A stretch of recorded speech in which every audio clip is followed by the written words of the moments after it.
ہمارے صوفیاء ہمارے بزرگ فرماتے ہیں کہ تم اس طرح کرو، اگر سارے نشوں سے بچنا چاہتے ہو تو سجدے کا نشہ شروع کرو، سجدے کا نشہ شروع کرو۔ یہ نا اقبال کہتے ہیں عطار ہو، رومی ہو، رازی، آپ بات کو سمجھیں، عطار ہو، رومی ہو، رازی ہو، غزالی ہو، کچھ ہاتھ نہیں آتا بے آہ سحرگاہی۔ کہتے ہیں بہت بڑا صوفی ہو جیسے فرید الدین عطار تھے، بہت بڑا تصوف کا امام ہو جیسے امام غزالی تھے، بہت بڑا تفسیر کا استاد ہو جیسے امام رازی ہو، عطار ہو، رومی ہو، رازی ہو، غزالی ہو، پر کچھ ہاتھ نہیں آتا بے آہ سحرگاہی۔ اگر سویرے اٹھ کے روتا نہیں نا اللہ کی بارگاہ میں، اگر تہجد نہیں نہ پڑھتا تو کچھ ہاتھ نہیں آتا بے آہ سحرگاہی۔ پھر اس کو کوئی چیز نصیب، میری بات کی سمجھ آ رہی ہے آپ حضرات؟ جب تک آپ سویرے نہیں اٹھتے، آپ اللہ اللہ نہیں کرتے، آپ کو نوافل کا چسکا نہیں، عبادت کا مزہ نہیں، فرمایا میری عبادت کرو، یہ شوق پیدا کرو، میں نے تمہیں پیدا کیا ہے۔ ہم لوگوں کے نشے مختلف نشے، بڑا عجیب رنگ ہے۔ محفل کی صدارت کرنے والے بڑے پیر صاحب، بڑے القابات، بیچ میں سے بندہ تلاش کرنے سے بھی نہیں مل رہا، اتنے بڑے لقب ہیں اس کے، لیکن وہ سج سنور کے 2.5 گھنٹے بیٹھا رہا محفل میں، اور نماز کا وقت آیا تو اس نے مختصر سی پڑھی، وہ نکل گیا، ہلکے سے سجدے کیے۔ اتنا بڑا عشق رسول نعت کا، ہو کیا بات ہے، اور عشق رسول کا بہت بڑا پیغام اور بہت بڑا مبلغ، اور بیچارہ سمجھ ہی نہیں سکا کہ اللہ کے رسول نے فرمایا تو نماز پڑھ میری آنکھیں ٹھنڈی ہو جائیں گی۔ تو یہ نشے کے عادی تو ہیں پر حقیقت کے قائل نہیں ہیں۔ یہ بس ٹھیک ہے، خوابوں کی دنیا میں لوگ زندہ ہیں، پر جن کو یہ جو نشہ تھا نا عبادت کا، یہ میرے رسول پاک کی چاہت ہے، یہ میرے نبی کریم علیہ السلام کی۔ آپ دیکھیں نا حضور مہینوں جا کے غار حرا میں بیٹھتے، کیا وہاں تبلیغ کرتے تھے؟ کوئی کتاب لکھتے تھے؟ رسول کریم علیہ السلام مہینہ رہتے غار حرا میں، کوئی نہ مجھے دیکھے، کوئی نہ مجھے ملے، حضور یہاں کیا ہے؟ فرمایا میں اپنے رب کی عبادت کروں گا۔ نبی کریم علیہ السلام نے سجدوں کے ساتھ پتھروں اور پہاڑوں کو آباد کر دیا، سجدوں کے ساتھ۔ آپ کا سجدہ آپ کو بہت ساری چیزوں سے چھڑا لیتا ہے، یہ بہت ساری جگہوں سے جھکنے سے بچا لیتا ہے۔ صوفیاء، اولیاء یہ کیا کرتے تھے؟ یہ سجدے کا ذوق ہی تو پیدا کرتے تھے، سجدے کا ذوق۔ شاہ عبدالعزیز دباغ رحمۃ اللہ تعالی علیہ اپنے مریدوں سے فرمایا کرتے تھے کہ اگر تم پکے نمازی بن جاؤ نا، تہجد گزار ہو جاؤ، تو میرے پاس آنا جانا چھوڑ دینا۔ عرض کی حضور کیوں؟ فرمایا میں تمہارے اور رب رسول کے راستے میں رکاوٹ نہیں بننا چاہتا، اب میرا مقصود ہے تمہیں وہاں تک پہنچانا، جب پہنچ گئے تو پھر میری ضرورت ختم ہو گئی۔ ہاں کبھی وسوسہ آئے، شک پیدا ہو، تکلیف ہو تو آنا، ورنہ میں نہیں چاہتا کہ میں رکاوٹ بنا رہوں۔ تم اللہ اللہ کرو، اس مالک کو راضی کرو۔ میرے رسول پاک علیہ وسلم نے فرمایا بندہ اللہ کے سب سے قریب اس وقت ہوتا ہے جب وہ سجدے کی حالت میں ہوتا ہے۔ کس کے قریب ہوتا ہے؟ اللہ کے سب سے قریب ہوتا ہے، وہ بڑا نیڑے ہے رب کے، بڑا قریب ہے، اس لیے کہ وہ حالت سجدہ میں، وہ جب سجدے کرتا ہے نا اس کی بارگاہ میں جب جھک جاتا ہے۔ آپ ذرا سجدے کی کیفیت دیکھیں نا، زبان بھی یہاں ہے، آنکھ بھی یہاں ہے، کان بھی، عقل بھی ساری، اس نے سارا کچھ رکھ دیا سجدے۔ آپ وہ کبھی پیچھے جائیں تو دیہاتوں میں کہا جاتا تھا ناک سے نکیریں نکالو، بہت بڑی سزا ہوتی تھی نا، ناک سے نکیریں نکالو، بڑی سزا ہوتی تھی۔ تو اس نے کہا مالک مجھے کسی نے کہا نہیں، پر دیکھنا میں نے رکھ دی ساری عقل سجدے میں، اور رکھ کے کہا کیا؟ سبحان ربی یا اللہ، اللہ میں پست ہوں تو اعلیٰ ہے، اللہ تو میرا رب ہے اور تو سب سے اعلیٰ اتنا۔ اور فرمایا جب یہ اس کیفیت میں ہوتا ہے تو پھر یہ اپنے رب کے قریب ہوتا ہے۔ کثرت عبادت، نوافل۔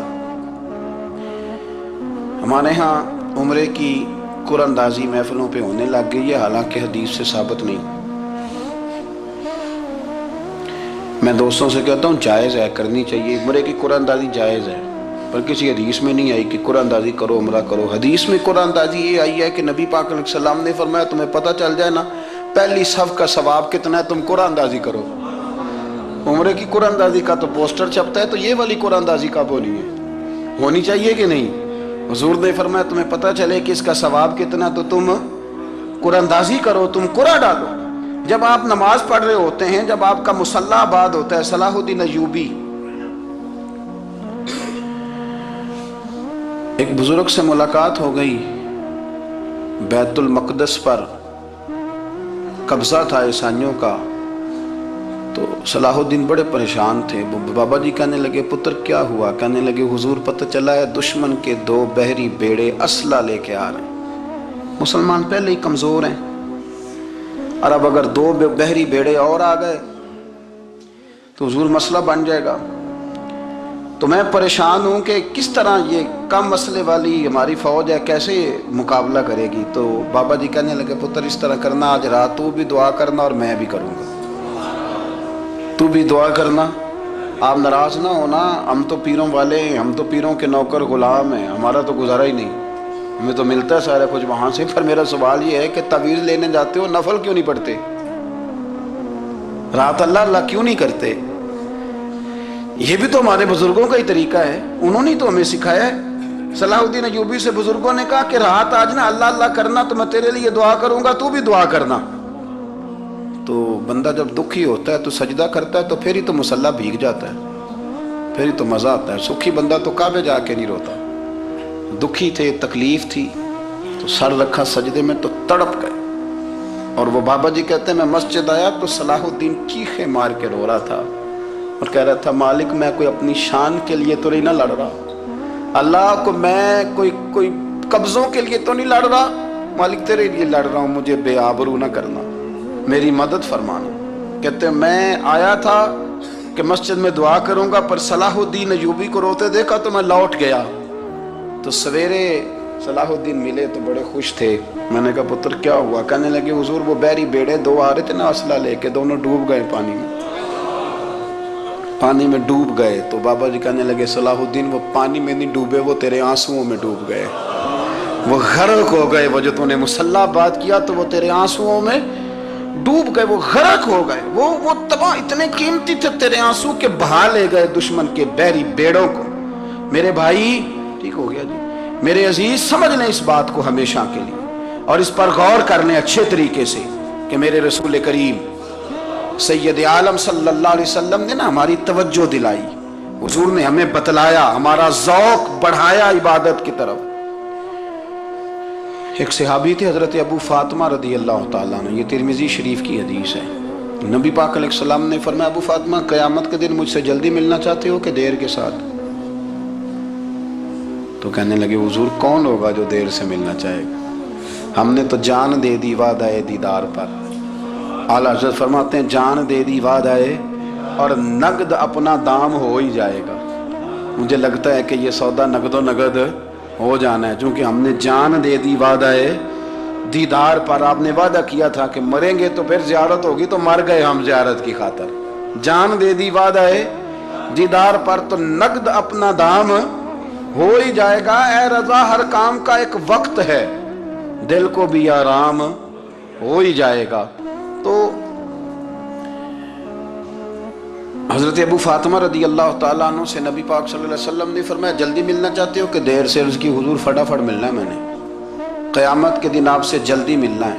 تو نبی پاک علیہ السلام نے فرمایا پھر اس طرح کرنا, دنیا میں رہ کے سجدے زیادہ کرنا, پھر سجدے زیادہ کرنا, قیامت میں ملاقات جلدی ہو جائے گی, قرب ملے گا تمہیں. اپنے بچوں کے اندر دیکھیں نا, ہم شوق پیدا کرتے ہیں, ہمیں صحیح لفظ نہیں بولنے آتے پر ہم بچوں میں شوق پیدا کرتے ہیں کہ پتر ڈاکٹر بن جائے گا تو بڑا نفع کرے گا, تو لوگوں کی خدمت کرے گا, ملک و ملت کی خدمت کرے گا, تیرے ابا کا نام روشن ہوگا, تیرے دادا کی تعریفیں ہوں گی. ہم یہ ذوق پیدا کرتے ہیں. ہم اپنے نوجوانوں کے اندر یہ فکر پیدا کرتے ہیں, انہیں ہم سمجھاتے ہیں کہ میاں جب تم پڑھو گے محنت کرو گے تو فلاں آدمی کی طرح تمہارا نام ہوگا. یہ جتنا ذوق ہم بچوں کے اندر ان چیزوں کا پیدا کرتے, ہمیں حکم ہے کسی طرح ہم ذوق پیدا کریں کہ پتر نماز پڑھے گا تو اللہ راضی ہو جائے گا, تو سجدہ کرے گا. دیکھیں نا میرے رسول کریم علیہ السلام نے فرمایا 7 سال کے بچے کو مسجد لے کے جاؤ، یعنی اسے شوق دلاؤ، اس کے اندر یہ خاصیت پیدا کرو کہ اس کا دل کرے مسجد میں جانے کو، اس کے اندر یہ خصوصیات لاؤ کہ وہ ہمارے ہاں نا ہر چیز کو پرموٹ کیا جا رہا ہے، ہر چیز کو یعنی سر سنگیت سکھانے کے لیے اکیڈمیاں بن گئی ہیں، ہر شے پرموٹ ہو رہی ہے، عبادت کا جذبہ کم ہوتا جا رہا ہے، اللہ کا ذوق ہمارے اندر نہیں رہا۔ اور اتنا مشکل ہم نے اپنے لیے بنا لیا ہے کہ وہ بندہ جو بڑی زبردست مذہبی گفتگو کر رہا تھا اور تگڑی بات کر رہا تھا، کیا بات ہے، لیکن نماز کے بارے میں کمزوری دکھا جاتا ہے، نوافل کے بارے میں وہ چپکے سے نکل جاتا ہے۔ امام احمد بن حنبل رحمۃ اللہ تعالی علیہ، مسند امام احمد بن حنبل 14 جلدوں میں ہے مارکیٹ میں، اور مجھے تو خیر پسند ہی بڑی ہے، میں نے تو کئی دفعہ پڑھی ہے، اور کیا بات ہے امام احمد بن حنبل کی، کیسے تگڑے قسم کے محدث تھے اور اللہ نے کتنا انہیں اعزاز عطا فرمایا ہوا تھا۔ یہ کوڑے بھی کھاتے تھے دین کی خاطر، سارا کرتا لہو سے بھر بھی جایا کرتا تھا، بڑا اعزاز والا شخص تھے، بڑے اعزاز والے، حدیثیں جمع کرنا، حدیثیں لکھنا، حدیث پڑھانا، سارا دن رہتے تھے، کہہ سکتے تھے کہ میں کر تو رہا ہوں کام، اور حدیث بھی موجود ہے کہ عالم عابد سے افضل ہوتا ہے، پر اس کے باوجود امام احمد بن حنبل رحمۃ اللہ علیہ 300 نفل فرض نمازوں کے علاوہ پڑھا کرتے تھے، 300 نوافل روز پڑھا کرتے تھے۔ ان کے بیٹے نے کہا ابا جی مکان خریدنا ہے تو کوئی جگہ کہاں کر کے لوں، بہت ساری آبادیاں، تو فرمایا پتر وہاں لینا جہاں مسجد قریب ہو۔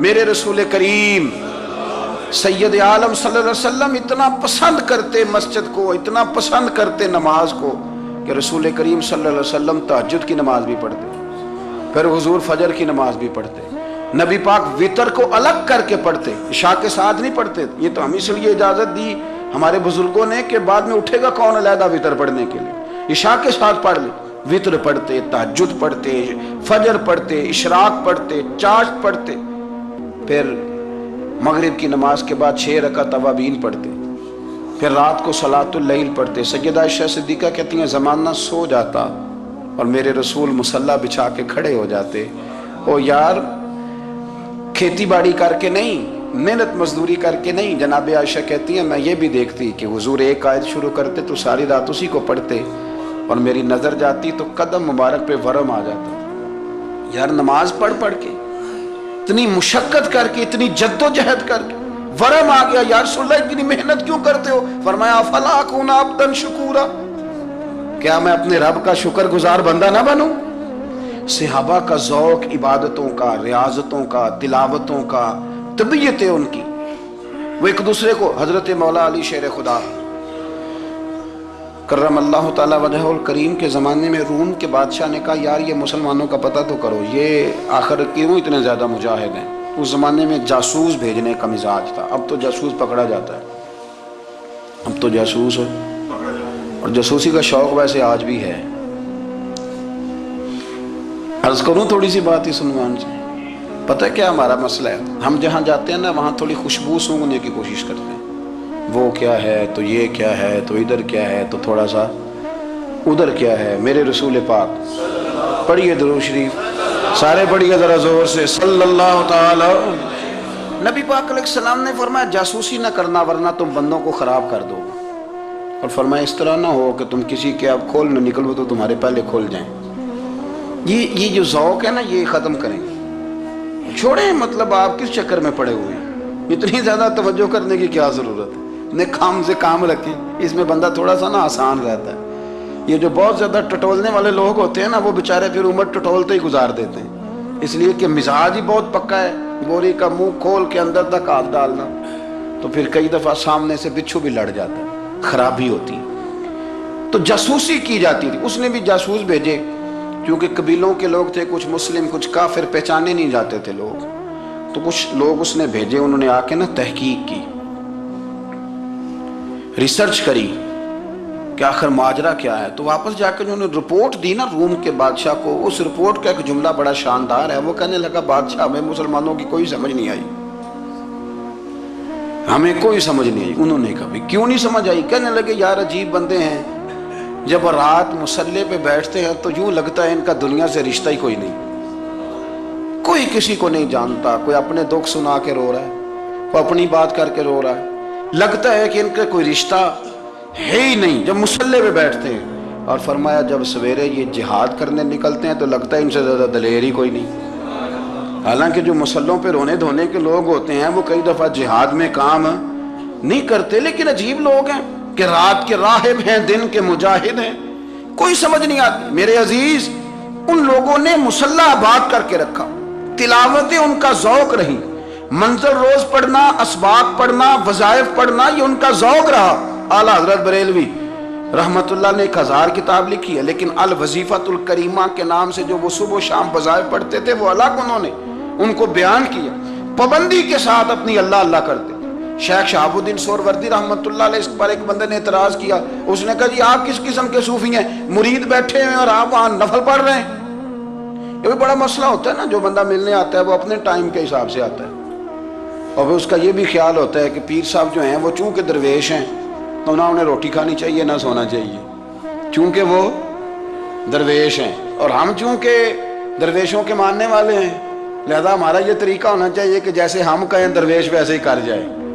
حالانکہ جس کو آپ درویش کہیں گے آپ اس کی مانیں گے، آپ منوائیں گے نہیں، ہمارا مزاج ہوتا ہے۔ شیخ شہاب الدین پر لوگوں نے اعتراض کی، حضور لوگ ملنے آئے ہیں، زیارت کرنے آئے ہیں، بندے دعا کرانے آئے ہیں، اللہ اللہ کرانے آئے اور آپ نفل پڑھ رہے ہیں، کیا جملہ ہے، کیا حسن ہے، کیا خوبصورتی ہے۔ فرمانے لگے رب رسول سے مانگنے کے لیے مصلی بچھایا ہے، اگر وہاں سے مانگوں گا نہیں تو تمہیں دوں گا کیا؟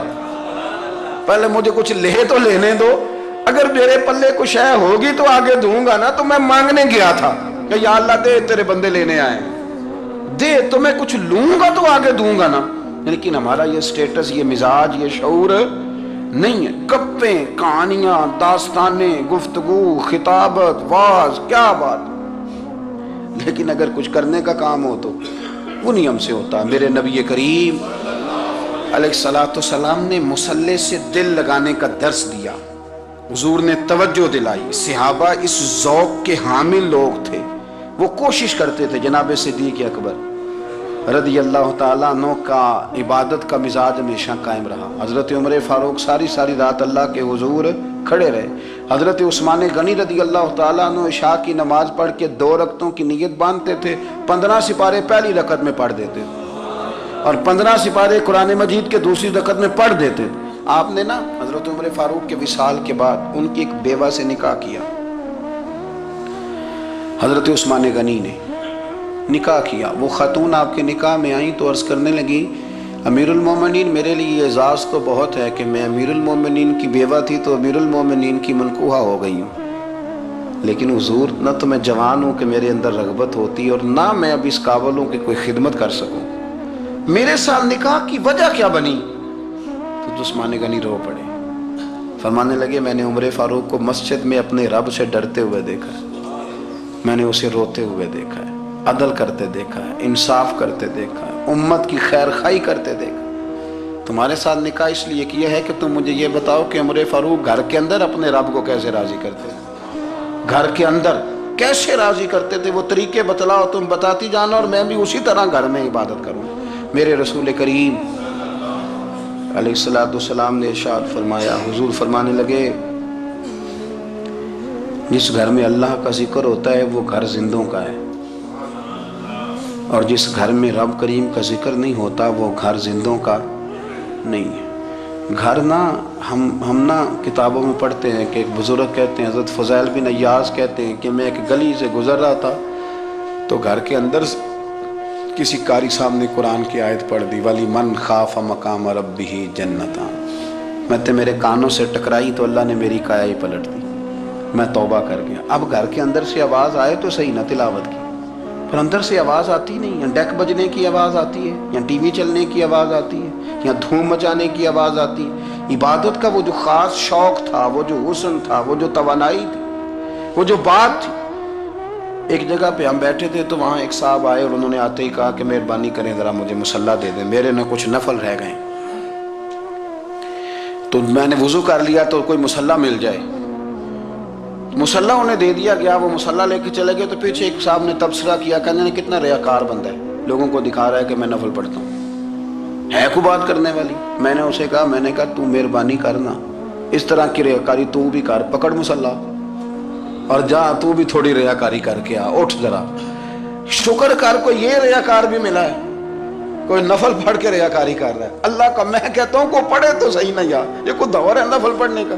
اس میں تو لوگوں کا مزاج ہی نہیں، طبیعت ہی نہیں۔ میں نے کہا چل مہربانی کر، یہ لے مصلی اور تو بھی جا تھوڑی سی یا کر یا ریاکاری کرو تو صحیح نا، مزاج ہی نہیں، ذوق۔ جمعے کی نماز پڑھ کے یوں دنیا بھاگتی ہے، او ہو پتہ نہیں کون سی پیچھے آگ تھی جو بجھائی جائے گی، اور آج تک لوگ مسئلہ پوچھ رہے ہیں کہ جمعے کی بعد والی سنتیں کتنی ہوتی ہیں۔ میں نے کہا کتنے سال ہو گئے جمعہ پڑھتے، کتنے سال ہو گئے، ابھی تک سنتوں کا نہیں پتا، ابھی تک نہیں علم کے پہلے کتنی رکھتے ہیں اور بعد میں کتنی رکھتے ہیں۔ فجر کی سنتیں کب پڑھنی چاہیے؟ سنو فجر کی سنتوں کے بارے میں۔ میرے رسول کریم سید عالم صلی اللہ تعالی علیہ وسلم سے ایک صحابی نے پوچھا تھا، حضور میری فجر کی سنتیں رہ گئیں یا رہ جاتی ہیں تو حکم کیا ہے؟